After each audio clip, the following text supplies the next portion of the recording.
Welcome to everyone that's joining.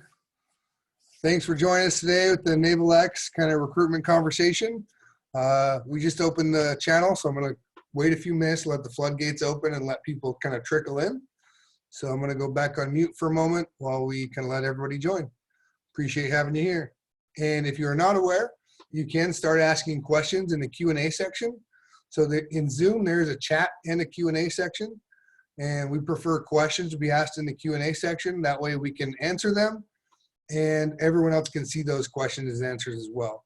Feel free to ask us if you have technical issues in the comments. We've got people ready to help as well. Again, going on mute for a minute while we wait for people to join. Thank you.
For anyone that's just joining now, just waiting another minute or so, letting everyone kind of get on. It takes a minute to kind of open up, so just letting people join, and we'll kick it off here in a moment. Thank you.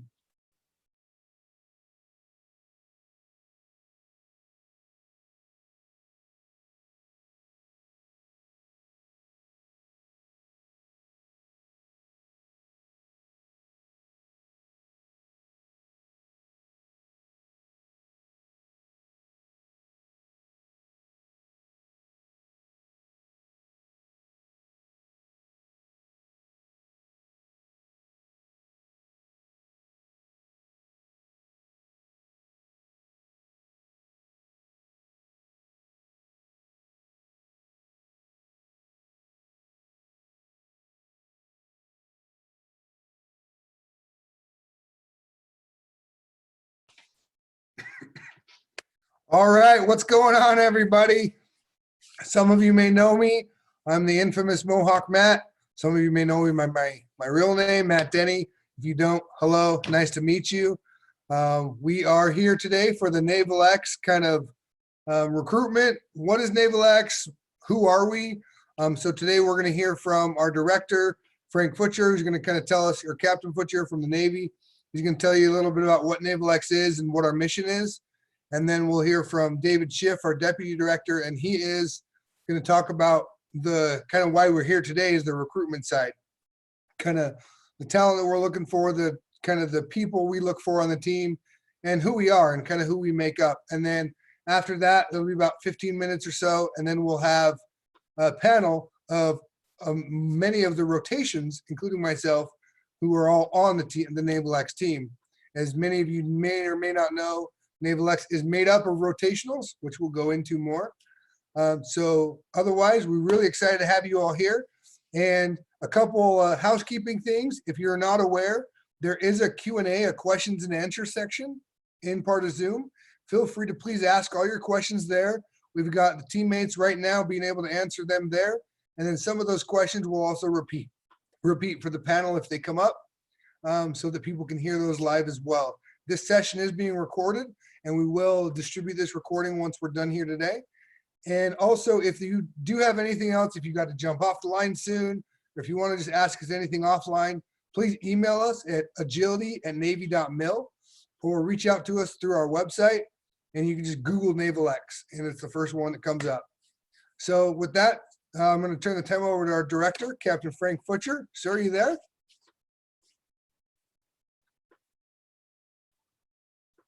You're on mute, Frank. Hang on. I don't think he knows we can't hear him. Frank, you're on mute. Now, you see, There I you forgot go. the second button. So I said, thank you, Matt, and hello, everyone. Good afternoon. Frank Futcher, Director of NavalX, and I'm here to, with David Schiff, we'll be covering just quickly some NavalX 101, just to give you a little bit of background. As many of you are aware, NavalX is essentially just over a year old. Formed by Assistant Secretary of the Navy for Research, Development, and Acquisition back in February 2019, with the purpose of essentially increasing agility across the Navy. That's both at an organizational level and at a workforce level. And David and I will discuss a little bit more about that. In addition, the objective, besides increasing agility, was really about also creating new levels of sort of collaboration on projects, with the goal of sort of accelerating innovation and the delivery and transition of sort of new and emerging technologies to the warfighter, new capabilities. That's what NavalX is really focused on. We're not the warfare center. We're not the engineer, the researcher. We're not the innovator per se. We're really enabling and facilitating a lot of these efforts. And so sometimes part of our motto at NavalX is accelerating the innovation pipeline. And we're all about sort of connecting and matchmaking, sort of matching solutions and experts that we might be aware of with some of the problems that the workforce might be having. So that's sort of a quick background of what we're really about, with a goal of sort of achieving new levels of agility, collaboration. That's really what our vision is. And so now I'm going to turn it over to David, so he can start to talk about how we achieve that mission in some of our lines of effort. So thanks, Frank. And we're going to cover a few of our lines of effort, just kind of a high level, explaining once we connected initially with the workforce after Mr. Gertz created NavalX last year, we started hearing from people that, I need these tools. And what we realized is the more we talked with people about what they needed and the kind of reinforcement they were looking for, the more we realized a lot of that is already inside the Navy's research and development enterprise. Some of it's in the fleet already. The acquisition workforce has, in some cases, innovation hubs and labs. And there were already existing organizations that were doing really cool things, but in silos. And the Navy's mission in itself is pretty disaggregated. So, having ships at sea and planes in the air and sailors all over the place and Marines everywhere meant that we're used to kind of working in these small teams, or even if a ship is a team, that ship may not be as connected to other ships and other parts of the fleet. So we're trying to address that problem through a variety of lines of efforts. I'm going to talk quickly about some of the training and outreach that we're doing, and Frank's going to talk about the Tech Bridge line of efforts and some of our other engagements. So about 6 or 8 months ago, while we were learning about new methods and processes, some of the great folks on our team, who were mostly rotationals, as Matt said, realized that things like Agile Scrum and human-centered design, things that we've been hearing a lot about in the private sector and that a lot of folks in the military are starting to hear about, were not necessarily being used as tools in acquisition workforce and inside the R&D community. So we as a team created the Centers for Adaptive Warfighting to quickly train the trainers, to not just bring new courses online, but to help people access new methods, attempt those methods in quick courses, and then work with us to see if those methods could be implemented, whether in a workshop form or back in their workplaces. And what we were hearing from Marines, sailors, and civilians is, in some cases, the Agile Scrum method was the right fit. Some people modified it to fit their methods, and other people said, well, we're not using Scrum, but what we realized is the network that we got from that course, we could really leverage that network. So I'll take a break and go back to Frank for Tech Bridges. Yeah, thank you, David. And I think it's just an important point I wanted to emphasize that David mentioned, is that, NavalX, being a small agile team, really is comprised of rotationals. I'm one of, really, I'm the only one on the team that's actually a part of the AS and RDA sort of organization in terms of a billet. and my military orders are actually have me assigned to AS and RDA. Everybody else comes from across the entire network. And that's really what our Tech Bridges line of effort is all about. It's sort of building a network of networks. And we announced our first 6 Tech Bridges back in September and October, just in the fall timeframe. And those 6 Tech Bridges are essentially Northwest, Southern California, and each of these Tech Bridges is centered around a warfare center. They're the DON sponsor. Doesn't necessarily have to be a warfare center or a lab, but that's what they are right now. So the others I mentioned, Northwest, Southern California, Midwest, which is centered around the Surface Warfare Center in Crane. We have the Central Florida, which is centered on the Air Warfare Center Training Systems Division.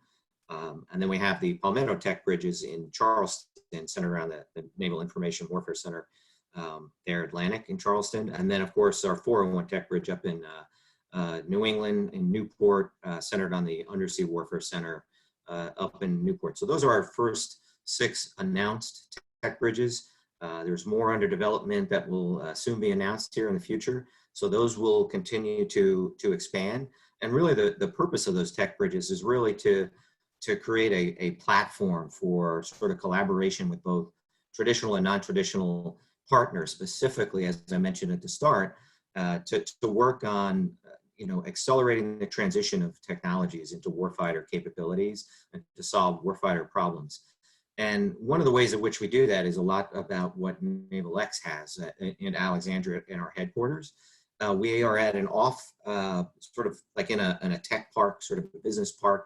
It's off base. So it's essentially lowering the barriers to access for us and for all of our Tech Bridges to engage with these typical, like either small businesses or academia. So it makes it a little easier to sort of build partnerships and relationships to collaborate on these projects.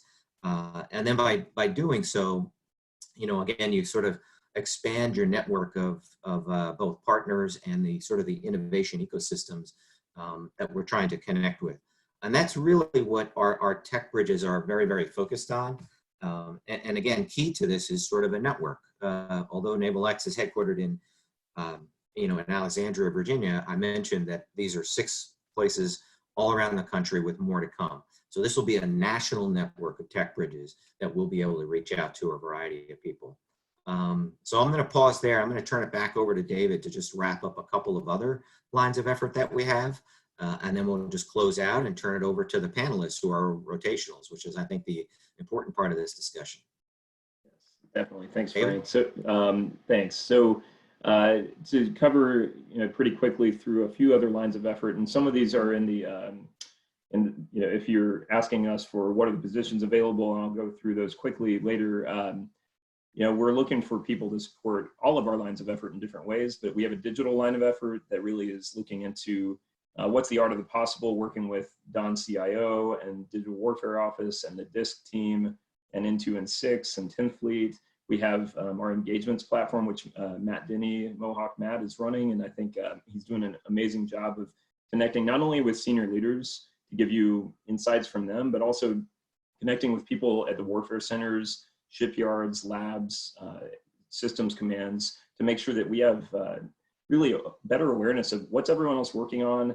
How can I be more valuable right now during COVID-19? What's the training and education opportunity out there that maybe a defense acquisition university course? It might be a Harvard Business School course. It could be part of the Chief Learning Officer's new community college rollout. So spreading that awareness. We're trying to connect better between communities of practice and interest and the workforce so that you can join communities that you're passionate about, whether it's additive manufacturing, AI, ML, or something else. And then also connecting, something that I do a lot of is strategic engagement with our defense innovation partners, other branches of service, federal agencies, and those kind of things. And then Ashley Floyd, who you'll hear from in a little bit, runs the launch platform, which is our events and in some cases workshops where we're trying to help organizations curate problems, bringing in diverse teams and using some of those methods I described earlier to try to bring new ideas to bear. Before I turn it over to the panel, I wanted to just go quickly over what are we looking for. A lot of people are saying, what's my eligibility? Looking at this more in the way that you look at USA Jobs. Well, this is a 1 or more year rotation for the most part, what we're recruiting for right now. We can use help from people in other locations in different ways, but for the Alexandria, Virginia headquarters office and for our tech bridges, as much as we're looking for technical acumen, we're also looking very much for passionate self-starters who are adaptable, creative, empathetic, and hungry to deliver results. People who need maybe a left-right boundary, and then they want to go off and run with something creative that they know will help the department. The more you can scale something at this level, the better it is for our entire department. If that involves, pulling in 2 warfare centers and a lab and a university-affiliated research center, whether you're bringing in UMed and VA to solve a mental health issue, which one of our teammates is doing, as much as, a lot of people are going to ask me things like, what's the rank required? It's not really about rank. We do want mid-career professionals in our paperwork, but we're really looking for, we're flexible about that. We're generally wanting folks with advanced technical acumen and all those characteristics I just described. So I think that's just as important. Someone who can hit the ground running with both the tools and knowledge they have, and then are excited about the tools and knowledge they'll gain. I just heard a really great quote from Simon Sinek. Instead of looking at how do we preserve what we had before this virus, what will we be afterwards? How might we change in order to get through this, instead of how are we going to get through this? So I think it's an attitude thing as much as it is a technical skills, or what's my GS rank, or am I the right military rank? So I just want everyone to focus on that. But and I'm going to have our team talk about the value to their warfare center or their SysCom, to them personally, and then to the Navy and Marine Corps writ large. And I think with that, I'm going to go ahead and turn it back over to Matt to get the panel rolling. And then if you have questions throughout, obviously use the Q&A or our email address. Thanks, Matt. You're welcome. Thank you, David. Thank you, Frank. And we're going to have some panelists video turn on here in a moment. I'm going to cut it over to, let's see, I believe that should be showing gallery view. If it's not, oh well, that's technology. So I'm going to kind of kick off this panel. I know there's a lot of questions coming in. We love it, and that's fantastic. And we are answering them now, and we will answer some of those verbally as well. Before we get too far, I wanted to introduce some of our rotationals and who are our panelists today. So first, I'm going to have Kevin Burnett kind of introduce. Kevin, tell us who you are, where you come from, and what your role is at NavalX right now. Hey, good afternoon, good morning. I'm actually a rotational from NavWar PEO Enterprise Information Systems. I'm the technical director for PMW 250, which is Enterprise Systems and Services. And so I have a unique role coming into NavalX as an S2 representative coming from a PEO. So whereas a lot of other rotationals are from the warfare centers at the S3 level, I come in with more of an acquisition background, albeit technical, in terms of running programs, and my experience is very much in the IT realm, and that's what we do at my home command, Enterprise Systems and Services, and my role is the digital line of effort lead for NavalX. Thanks, Kevin. Steve, your turn. Same question. Steve, not too good with technology. I'm brand new to this. I really thought this was the Bloomberg discussion on how much oil has fallen, and it's down at its lowest point ever in history. I think it's a -37 right now. Well, I'm Steve Farrell. I'm from NavalX LANT. That's what is that? The Navy Information Warfare Center Atlantic. We're part of NavWar. Our sister command is NavPAC. We're a brother command if you're from NavPAC or NavalX PAC. My role right now is OPSO for NavalX. Craziest job I've ever had. Most intense because, like the captain said, it is a startup kind of theme to it, and it's hard to get your arms around everything. But my background is where I come from out of NavalX LANT is Marine Corps Intel programs. I've done Marine Corps Intel programs for about 18 years now. So that's everything from program management to testing the software. And I'll turn it back over to my friend, Mohawk Matt. Thank you, Steve. Steve likes to call himself my co-star. Actually, someone else called him my co-star. and it grinds him ever since. Ashley, same question. So I'm gonna take a guess on what the question was because I've been also answering the chat to people. Hi guys, my name is Ashley Floyd and I am from the Naval Surface Warfare Center Carter Division. So that's in Bethesda, Maryland. Representing for the Warfare Centers. Whoop, whoop. I am currently, well, I'm an engineer by trade, but currently not doing any engineering. So just, I saw some questions and people probably asking like, do I have to come and do the same thing? Like, no, like I'm doing something completely different. I'm the launch platform lead, as David said earlier. I am the one who helps host events. And so now I'm doing them virtually. We actually have an event coming up this Wednesday and Thursday. If you check our website out. But yeah, I'm helping host events, trainings, get facilitation to give you guys workshops, the workforce workshops, and actually connecting our industry partners with government personnel. So that's my job. So completely different, and I'm having a blast. All right, thanks, Ashley. I affectionately call Ashley our cruise director because she is a constant ball of energy and always keeps us on our toes. Lauren, how's it going? Your turn. Hey everybody, my name is Lauren Hanyok. I also go by Tink. That's my handle on Fusion if you're on that. I'm also from the Naval Surface Warfare Center, Carter Rock. I'm an aerospace and ocean engineer. I used to do a bunch of model testing and now I'm transitioned over to the additive manufacturing office. I currently work as a facilitator for the CAW, the Centers for Adaptive Warfighting, teaching courses on human-centered design and Scrum and Lean Startup. And my role right now is working to bring those courses to the NRNDE, which is a little hard right now, but we're doing it remotely, which is actually kind of kickstarted everything. And my main goal is to bring civilians and warfighters together to work on the problems that we work on at the warfare centers, at the research and development centers with warfighters so that we come to those solutions a bit faster. All right, thank you, Tink. And Josh, you there? Yes, I am. Thank you, Matt. My name is Josh Kaplan. I am from the Naval Information Warfare Center Pacific in San Diego, California. I am on the Information Operations Division technical staff, and I have been an embedded rotational with NavalX since last summer. I have been serving as the Southern California Tech Bridge Director, and I have a very short timeline left based on my rotation coming to an end. But I have been focused on building the ecosystem in San Diego.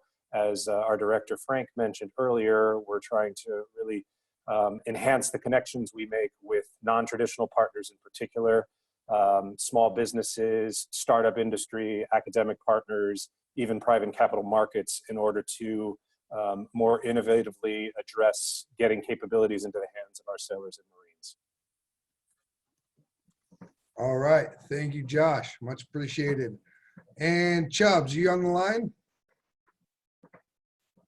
I am. Hello, hello. All right, sorry, I was answering Phil's question. Yes, we will be posting portions of this recording when we are able to get it off the web, I believe. All right, so since I was answering that, sorry, what was the question, Matt? Question is, who are you, where you come from, and what is your role right now at NavalX? All right. Who does his hair? Who does your hair? I want to know. Who does my hair? Actually, that's a great question. My 13-year-old daughter cut my hair this weekend. I think she did a pretty fantastic job, but I can't turn more than this, or you might see a little bit of practice that happened in the back, but it's new and exciting times. So I am Sam Gray. I go by Chubbs. I am with NavalX. I came from the Office of Secretary of Defense in acquisitions, where I managed a portfolio of tactical aircraft. Some of them are back there. Those are the F-18s that I used to fly. And I run tech bridges, which are exactly what Frank mentioned earlier. They are platforms, off-base locations where you can go and have low barrier of entry and start collaborating with different groups out there. So we leverage the rotationals to come and help with some of those locations, but primarily the rotationals are back in Alexandria, where I work, and we manage the National Tech Bridge from there. All right, thank you, Chubbs. And I like to call Chubbs out because he is our, most people on the team aren't F-18 pilots. So I use him in a lot of briefs and references. And someone asked me the other day, I said, why do you have an F-18 pilot? I said, why don't you? Always good to Everyone have should him have an around. F-18. We're really good at talking with our hands. Exactly. What if I need to ride to California in 10 minutes? Good guy to know. Right. So I appreciate everyone. I'm going to introduce you to our last panelist, and it is Matt Denny. Yes, I put my glasses on. Mohawk Matt doesn't wear glasses. Now you all know my secret identity. So don't tell anybody. My name is Matt Denny, and I come from Naval Air Warfare Station Weapons Division, China Lake. I think it's Weapons Center, China Lake. Those of you from China Lake on the call, you can harass me later for getting it wrong. It's been a few months. I come from out there in California, and I was, for a while, I was doing a lot of IT related things, some digital transformation. Some of you may have known me from Fusion. If you're around NavAir or Fusion related across the Navy, you may see me there. Right now, my role at NavalX depends on the day that you ask me, but it's Director of Engagement, which comes from everything from kind of a marketing side, but also what I consider more of my job is a listening side. And it's truly understanding what you as the workforce, what people, excuse me, what you are doing out there, what challenges you have, and how we as NavalX can help you find solutions, and whether it's internally with the folks, the network that we have, or externally through the industry partners we've made. I do see a couple hands raised. I believe if you got Rich Daniels and Freddie Wilson, are you able to ask questions through the text? If not, make a comment or continue to raise your hand and I'll allow you to talk. We'll do that in one moment. So we're going to kick off the panel. I'm going to kind of ask a few questions and I'll kind of steer the conversation a little bit. But the first one, I actually want to steer towards Lauren first, because she is, lack of better words, our oldest rotational, meaning she is the one that has been on the rotation the longest with NavalX. She's not the oldest person here. You can all figure that out by who has the most gray hair. And that's you, Steve. Steve's going to correct me. Yeah, I heard you. Okay. Yeah. All right. And he's got a picture of me in his background. Exactly. Super See that? Where's your picture of him, Tink? See how much I have love for that Mohawk? All right, Tink. So the question is, what have you, let's see, I got to find it. I got to scroll up. Where'd it go? How has being part of NavalX enhanced your career with the Department of the Navy as you're about to rotate back? Is that something you're okay to answer already? Yeah, so I'm old. I've been with NavalX since before it was called NavalX. I believe at the current moment, as Matt said, I'm the oldest person here. Our oldest person just left, sadly. So I think for me, the biggest takeaway for my career has been the FaceTime that I've had with people well above my level, for lack of a better term, being able to meet people like Secretary Gertz in person, having multiple meetings with someone like him and his level and his staff, them knowing who I am, which is terrifying and awesome, has been something that I think has sort of trickled down to me in a way that I didn't expect. I was relatively active on Fusion before taking this rotation, which I think was part of the reason that my mentor at Carter Rock suggested I take the rotation, because I was active in sort of the digital space. And crap, I lost my train of thought. Right, so I had built a network kind of in the Fusion space, and then coming into the rotation, that started to, those network connections started to then connect or sort of around on the other side through Fusion into these higher level 05, 06 networks. I think my network has exploded, which is really kind of cool. And I think that bringing that back to Carter Rock when I finish up at the end of this fiscal year is going to be very good. It has already been, I've seen the changes in my career where I've had access to, doors have opened for me that would, I think, otherwise have remained closed. And that's been very, very kind of awesome. I hadn't really seen that before in my career. Did that answer the question? Yes, it did. Thank you. Is there another panelist that wants to take that question? Feel free to jump off mute if you want it. Kevin, go ahead. Yeah, so the two comments I wanted to make on that is, one is the training opportunity. So a lot of the best of breed, like on-staff trainers within NavalX, you get the opportunity to become a practitioner of the training you receive. And so whether it be agile, lean startup, design thinking, once you complete those trainings, you actually start practicing them and how you execute within your particular line of effort. And so the opportunity to execute that has put me in a position for when I go back to my home command to take that with me and kind of use it to spread amongst my program office and hopefully my larger PEO. The other thing I would say is just the connection opportunity outside of my traditional network within NavWar. And so just by nature of the human capital approach for NavalX and having rotationals from different echelons across all the syscoms to include active duty, reservists, military, allows me to talk to people and connect with people that I ordinarily wouldn't have. And as a result, not just the connection, but what I learned from those connections has empowered me with new knowledge to take back again to my home command and persist those connections to help me, fully recognizing that, before I took this rotation opportunity, I thought NavWar was kind of the center of the universe. And so having that exposure to other syscoms and the fact that they do outstanding work just has exploded my opportunity for learning from those other organizations. So I'd like to build on that as well. In addition to those personal relationships, I've had the ability to go visit those commands, a number of the warfare centers that make up the NR&DE, particularly as we've been looking to expand our network of tech bridges, and being able to witness firsthand the capabilities, the unique subject matter expertise and centers of gravity for different technology domain areas that the warfare centers have has been invaluable.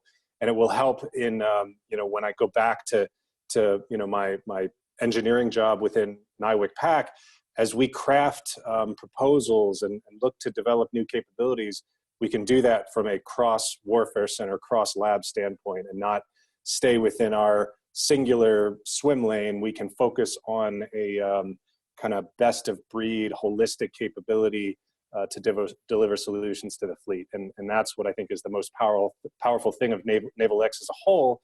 It's growing that network of networks. Excellent. Thank you, Kevin, and thank you, Josh. And I think to kind of echo what Kevin said as well, I think it's very common that not only the NavalX folks, but people at wherever you are and where you work, that is kind of what you see and what you know. I could barely even tell you what half the syscoms I talk to now even were. I couldn't even spell ONR, which is Office of Naval Research. And I know all the engineers back at China Lake will probably hit me for not knowing what that is, but I had nothing to do with it. It wasn't part of my job. And so it's really cool to see that. So I really like Kevin and Josh's answers. Thank you for your input there. We're going to kind of shift to another question. This one's for you, Lauren. Or actually, Lauren said she wants to answer this one live. Someone asked, what is fusion? Yeah, so my apologies. I should have given I know we have a broad audience, so I should have given a little context. Fusion is an enterprise social media type of solution that's internal to the Navy, started at NIWC, and a number of syscoms have access to it. I'm in NavC, NavAir, NavWar, and the NIWC PAC and LANT. I believe Mark or Syscom and a couple of other enclaves, including now OpNav, have access to it. It's all internal. We're able to share distro D information on it, which is really nice, so we can do work in a safe environment, but still collaborate online, which has been pretty useful at this time. When we're able to VPN in, we're able to get on that system. And then Matt has been as he mentioned, or someone mentioned, very active on Fusion as well. So he could certainly add to that. I should say that it's got chat feature, collaboration feature, like a wiki type of situation from Confluence through Atlassian, and all internal on internal servers, and project management type software so that we can all sort of see what's going on. And it's been, especially now, the use has gone up, which is kind of nice. Excellent. How do I get on that, Tink? How do I get to Fusion? Do I just type in Fusion in a Google search, or like, I mean, how do I do that? You can't use the Google, Steve. So you do have to, and Matt, please correct me if I'm wrong. You do have to have a Navy or Marine Corps email address to even get in. Technically, you just need a .mil. Fair. Okay. Yeah. See, this is why Matt needs to answer that question, Steve. So to get to Fusion, you can go to, if you're ready to write this down, someone please put this in the comments, https://reg dot the name of your syscom. So if you're at NavAir, .navair1. If you're at NavC, it's .navc. .navc.navy.mil. Email us at agility@navy.mil, and we can help you point more to that and get you some, get you pointed to the Fusion experts from your command, or to help you more with that. Thank you for that answer, Lauren. And we're gonna shift to a couple questions we've got. One, I'm gonna answer first, and then David, I'll kick it the second part of that question to you. First part of this question is, how did you overcome, or did you have any friction with your local management to allow and sponsor you to be a part of NavalX for a large amount of time? I'm going to start by answering that one.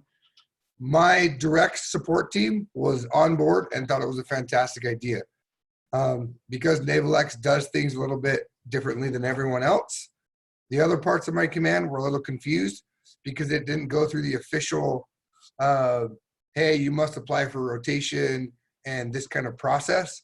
We just kind of did it, and I started talking to NavalX, and they were interested. So there was a little bit of friction, mostly because of some miscommunications and not necessarily knowing on my part of the right people to talk to. So if you are interested, well, we will take your information and talk to you. We are going to encourage you to make sure that you're talking, and we want to talk to your local leadership as well, so we can help work through some of that friction, and so that all parties are fully aware kind of what we're asking and what you're offering to kind of do, and kind of what that looks like. Man, I heard that Knock WD actually packed your bags for you. They had the moving truck and everything, and they just like, hey, no problem, see ya. Is that not true? That didn't happen? Well, I mean, they don't answer my phone calls anymore, so it must be. Maybe because you can't get their name right. Probably. I was probably calling the wrong place. Yeah, so I know there's some Knock WD folks on the line, so yeah, it's probably them.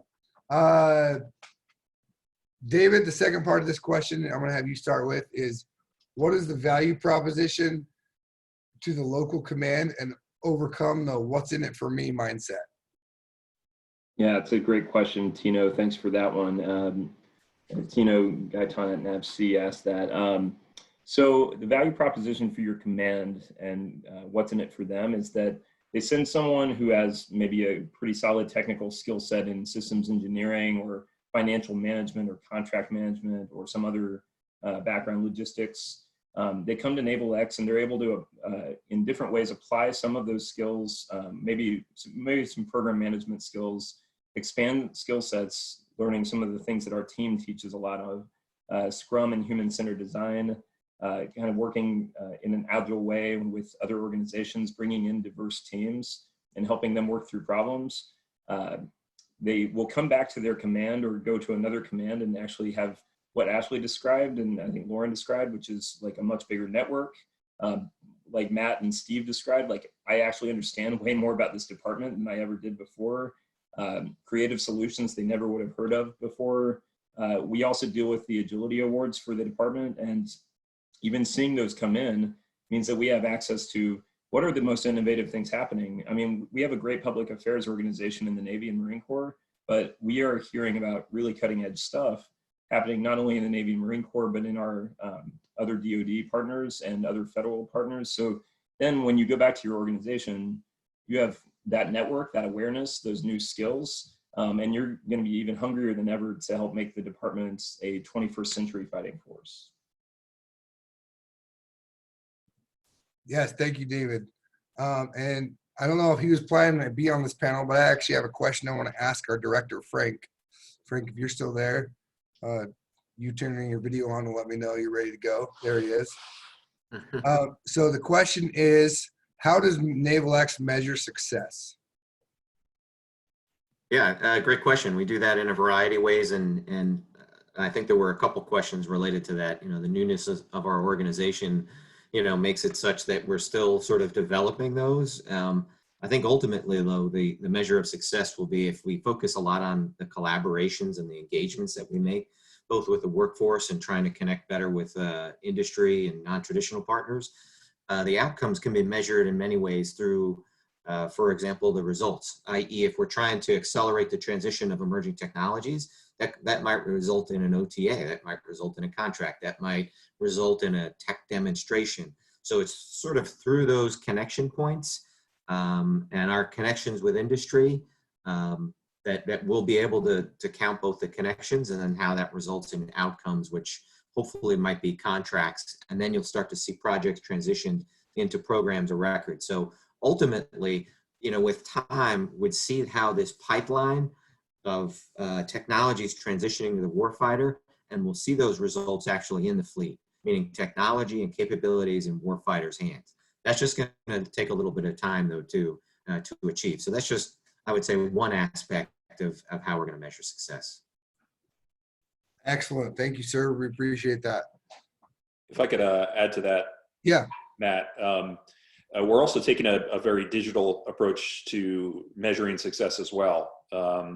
We're piloting the implementation of a digital engagement platform by which we want to measure influences, which is the core of what our mission is. You know, how are we touching people within the department and the Navy that ultimately lead to connections, where we have an opportunity to connect one or more non-NavalX personnel together, whether they be from within the government or with academia or with industry, and that will ultimately lead to outcomes. And so being able to have a digital platform by which we can track those influences, those connections, and those outcomes, and be able to quickly report on that, we can see where different engagement strategies are working and where they aren't, and adjust courses necessary to improve along the way. Yeah, thank you, Kevin. Appreciate that. Next question. I'll have whatever panelist wants to jump in first. Do you have a story about something that's happened to you at NavalX that wouldn't have happened anywhere else? I have to use all these new digital tools that Kevin's making me use. Okay, is that a story? That's not a story. Oh, I thought I'm making you efficient. Sorry. Making you more efficient. There you go. I would say for me at the Warfare Center, I worked, even though we have other like trades there, I worked with all engineers and technicians. And now I'm working with captains and other ranking military people, and I'm learning the different structures, and I'm working with PAO and I mean all these different areas that I never would have probably worked, because I've been with engineers and technicians, but now I'm working with like finance. Like Steve was looking at some chart when I was sitting next to him, and I'm like, what is that? He's like, you don't know budget something.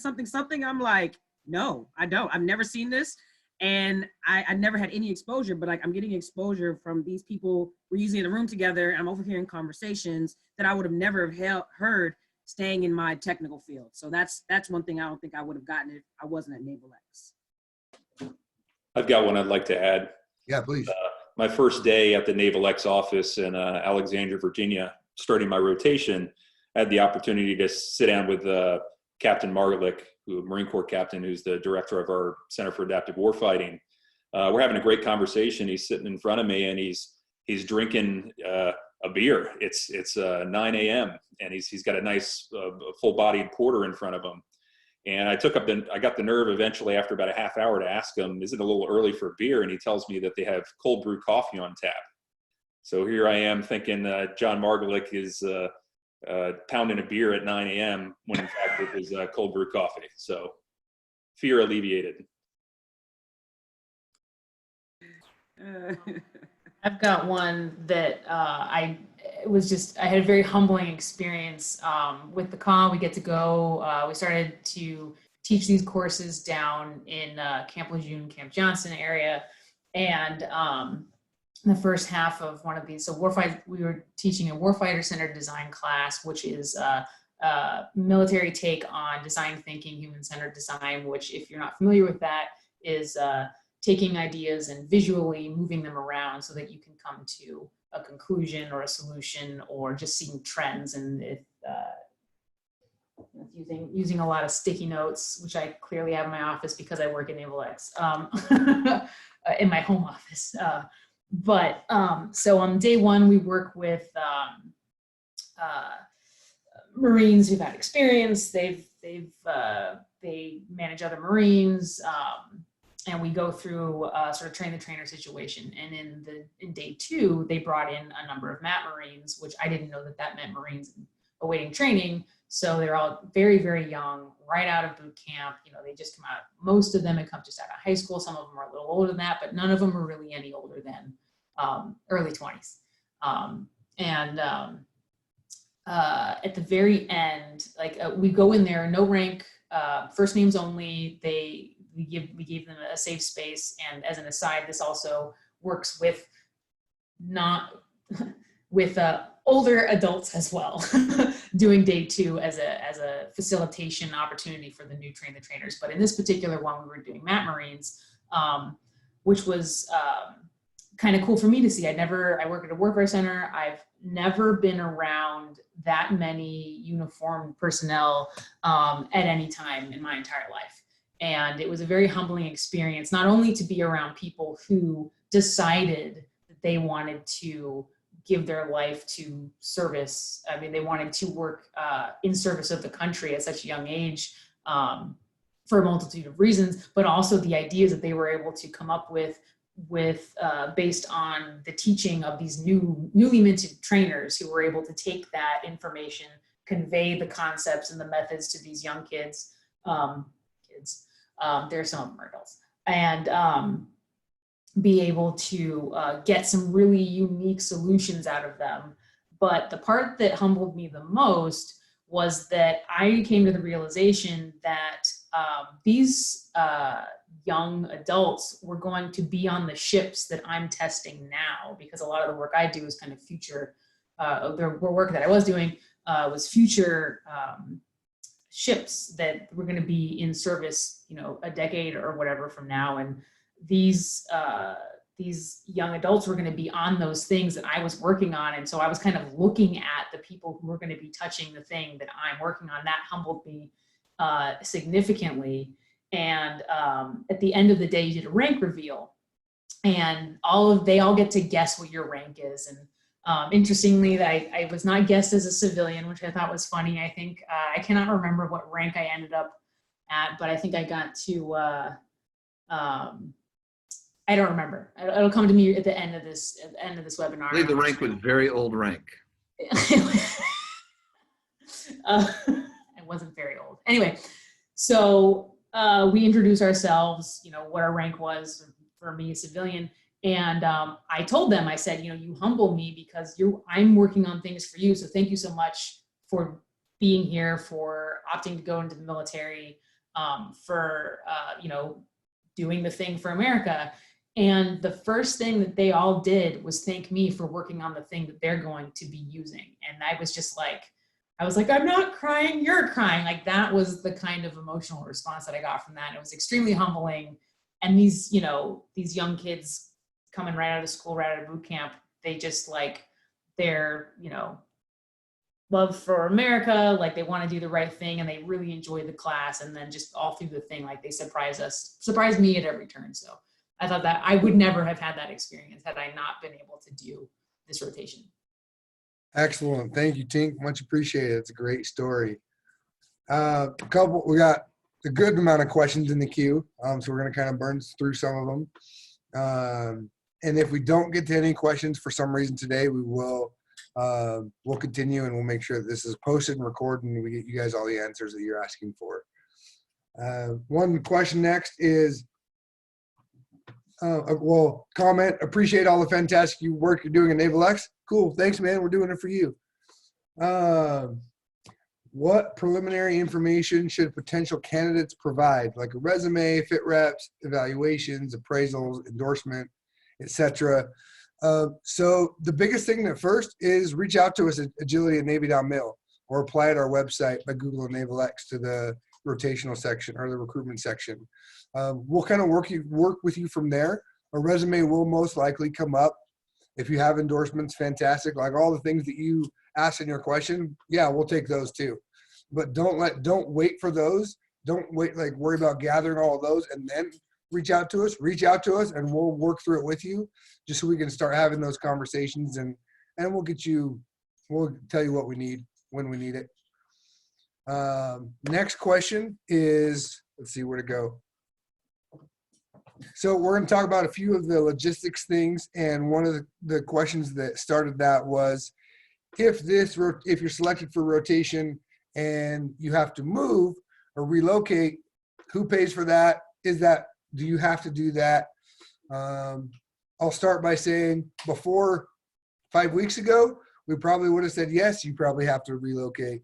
Now we're testing new waters. We're up. Who knows? We're up for things. We'll try anything out. And David, I'll kick it over to you to talk about some of the financial things, like how people use NICE funding, etc. Yeah, thanks, Matt. Yeah, so I definitely have gotten these questions a lot. Warfare Centers, one of the reasons we're in an ongoing recruitment strategy at this point. So we are going to be recruiting throughout the year, but for those in Warfare Centers, the utilization of your 219 or NICE funding, there's a window for that that's actually open now that will close, I believe, in the next, Steve, is it 60 days? Each lab is different. Okay, so what you want to do is connect with the folks who run your NICE funds at your Warfare Center, make sure that we have runway with that, and start talking with us, like Matt said, connect with us on agility@navy.mil as soon as you can. For Syscoms and other organizations that don't use NICE funds for workforce development, that's a different situation. So Kevin and I come from Syscoms. So for us, we're mission funded. So it's more of all of us have MOUs, but for us, it's more of the What's the an MOU what's an MOU, David? Memorandum of Understanding. So that's something you arrange with your supervisor and chain of command, and you have our team sign it on the other side. So those are your kind of focus areas. As far as funding from the fleet and force, that's much more complicated. Whether you're a reservist or active duty officer or enlisted, there still has to be a billet. If you're coming to Alexandria, then usually a DC area Navy organization or Marine organization has to sponsor you. So these are way longer conversations for another time. So please approach us anyway and we'll work through it. And to echo what David's saying, we have people, whether they have done 2-week rotations, internships, because of how we're structured, we're a little bit different than everyone else in the Department of the Navy. And so we've got a lot of kind of leeway on how we can do things. And we're willing to work with your command and see what's out there. We'll get a big tin can. And if you're an awesome human, we'll get a tin can and say, hey, we need money for this person to come work with us. That's how I got here. What do you want, Steve? Steve's going to call me out on it. Oh no, I'm just letting everyone know I will not get a tin can and go pandering for money. Steve's not down. For myself personally, I didn't know what NICE funds were. My command used some of the NICE funding, which means something. You can ask it in the comments, and one of these smart people will tell you, because I don't know. I'll have Steve say it. What is it, Steve? I don't know. I think it's the Naval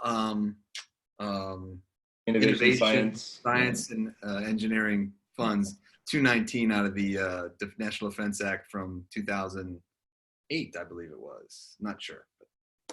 Oh, yeah, so my command started using some project funding to get me out here, and then they actually used the NICE funding for the moving part, which I didn't know until like a few weeks ago. So things are possible. Hopefully that answers your question. We got another question we're gonna ask live. Oh, no, that's the same one. Panelists, help me out if there's any. I want to make sure we get to some people's questions here. Well, I just want to make, Matt, make one comment about preparation and ultimately moving on into the rotation. Something to definitely consider besides just the funding aspect is the workload aspect. And so when you do approach your chain of commands, you know, as a good going in position is to understand and be able to propose how the work you were doing will carry on within your home organization while you're away. You know, have a plan in place to pitch to your leadership to say, here's how, you know, we will not negatively impact the mission while I'm away. Here's who's going to do what for who. That way you've got a good pitch ready to go to your chain of command for moving on to the rotation. Kevin, I'd like to actually piggyback off of that because when I was actually getting this position and I was getting accepted, we actually lost 2 coworkers in my small group. And so there's like, hey, you know what? We need you to stay. But I said, okay, well, because I knew I wanted to do this as another opportunity, I actually, we were able to hire one person. But for the first few months, I was still kind of based off of like having some approval from the director, Frank, I was able to help with some of the closeout things to transition it to the new guy as while they were training him up. And for that, like a few months before, I was still like taking before I was like transitioning my work over and also still helping a little bit until like they were able to get caught up to speed. So like my rotation started in October and I probably stopped helping out with stuff in December. So there was a little bit of overlap where I was helping out with my duties here, learning about what NavalX does, being able to talk the lingo and still helping out my home command. And as the other person got up to speed, my duties there dropped off. Excellent. Thank you, Kevin. Thank you, Ashley. And I'll kind of add to that too, kind of Kevin's point of preparing, not only with your command, but also if you've been on the line the whole call, or you've watched this video, you may think, well, NavalX is kind of doing a lot. There are more to the team than the folks that you see right now, but we're not big. We're not a huge team. Like this isn't a team you're going to come on rotation and like just do nothing. Like you will be busy. I do nothing every day, Matt. Well, that's your job. We only have one person that can do. Don't do a thing. We can't have 2. And so you'll get a lot of exposure to a lot of the different things we do on the team and in the Department of the Navy because you'll be doing a lot of them. You'll be jumping a lot of them. We throw a word that we didn't coin, but we stole from some other folks called the humble hustle, which is really even our director, Frank, he'll take the trash out. He'll wash his cup and the dishes. Like we've got leadership organizationally a little bit. And when things have to get done, but we all chip in, we all jump in, we all put in the hours we need to do to support you, the workforce, and the folks out at the warfare centers and the mission. And as some of you know, since Steve said he does nothing, if you saw a recruitment video, he does try to build boats. So we're going to have him stop building boats because you saw the failure that he had with that. Any other comments from the panelists? We're kind of out of time here. And man, I think that's the most important thing. For the 69 or 7, or maybe, I don't know what the count is of panel or the folks left listening to us, the most important thing you can walk away from this is if you're not super interested in joining the NavalX team, know that the Secretary Gertz out of RDA, he created this unit to help you, the workforce. So NavalX is comprised of folks from an eclectic background, all sorts of backgrounds. I'm a failed comedian, so that's what my background is. But the point here is that if you have a challenge at your warfare center that you can't work through because of there's some policy that's written that maybe is signed by a DAZN. You want to learn more about that, you can learn later. But signed by a DAZN, come to NavalX, ask us for help. We're here to empower the workforce and remove some obstacles for you. So don't forget, that's our essential mission here, is to support the RDA and then allow you to really reach out to that industry base and bring it in and bring it home so we can have Tink cry some more when the Marines make her feel so welcome of the work that she's doing. So I'd like to maybe just anchor with that and whatever else Mohawk or the guy who washes my dishes, Captain Butcher, wants to say. Oh, I want to add too. Or Ashley wants to add. Go add, Ashley. Oh, sorry. So I just wanted to say that this was definitely like a fast-paced, place. I would just say this because I'm pretty sure everybody experienced it, but we went from using DCS to APAN to Zoom to now then we're going to be using Teams. So like I literally had to been agile like in our telework state, but that's how it is like back in the office. We're getting new tools. We're being agile. Like, so if I definitely want to let people know, like, hey, if you're set on one thing process for someone to tell you what to do, this is not the place. But if you're looking for like exciting and like, maybe some uncertainty every now and then, it's not all the time, but sometimes it happens. But it's good because, it's like that, it's exciting. It's a breath of fresh air and definitely we're agile here, guys. Yeah, and I think something else we should mention is we like each other. We like we do team happy hours. I don't like Steve. Wait a second. I don't like Steve. We don't like Steve, but we like everybody else. And that Friday happy hours, and we still did a farewell for one of our teammates a couple weeks ago on online. And it's nice to spend time with people you like working with, who work hard and care a lot about this department. So that's something that I think is you should walk away with that. Like, these are passionate people who want to get stuff done. And we appreciate everyone for attending and staying on for a whole hour. We just got one question in before we're out of time. Do you have a public team on CVR Teams yet? Yes. Search for NavalX. We do. We are there. We are starting to watch. It ain't pretty, but it's there. So let's have a conversation. Jeremy, I'm going to slaughter your name. Gerdes, Gerds, however you say that. Apologize for slaughtering your name, but yes, reach out to us on Teams. Let's talk. With that, we really appreciate everyone for joining in. We'll respect your time. So thank you, panelists, for everyone for all your comments and thoughts. We will be posting this online on NavalX YouTube, and we'll be sharing the questions and answers as well. So again, thank you for your time, and hopefully we hear from you, whether it's for rotation or NavalX, or you need the recipe for cold brew I saw in one of the questions. So hopefully you can figure out to get cold brew to the whole command. That'd be awesome. I don't drink it, but someone might. All right. Thanks everyone. Gosh, it's really good to see you, Matt. It's like I haven't seen you in almost an hour. I know. It's been at least an hour. Because we're always using Teams, right? Uh-huh. Teams is fantastic. Everyone should get on that. Everyone should be on Teams. Everyone should be on Teams. I heard from this guy, Kevin Burnett, Teams. that we should all migrate Yes, Jamie to Cold Brew for life. Cold Brew for life. Kevin's blushing over there. You should blush, Kevin. We all love Teams. All right, folks, I'm ending the call. Don't end the call. We're talking about Teams. Don't end the call. We are talking about Teams. I thought But we're not on Teams. We're going to go to Teams to talk about Teams. We're on this because we don't have the webinar feature yet in Teams, but it is coming potentially, right, Kevin? By 2023, they will have that. No, it won't. Kevin's just not going to talk. He's not going to put his foot in his mouth. Aaron said, let's talk about it on Teams. We're getting there. Thanks, Aaron. Well, I'm always on Teams, so hit me up.